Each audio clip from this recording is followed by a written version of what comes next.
ចាបងប្អូនយើងតាមដានអ្នកគ្រូច្រើនខ្លាំងមែនតើប៉ុន្តែនៅតែមានលេខដែលមិនមានហៅថាសេរីសុស្ដីប្រើเนาะចាបងប្អូនទាំងអស់គ្នា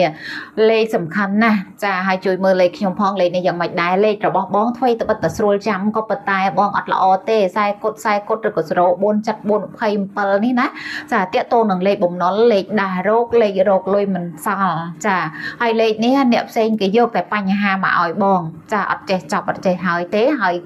លេខនេះគេហៅថាលេខគេចាក់ពីក្រោយខ្នងទៀតផងណាចាបងប្អូនទាំងអស់គ្នា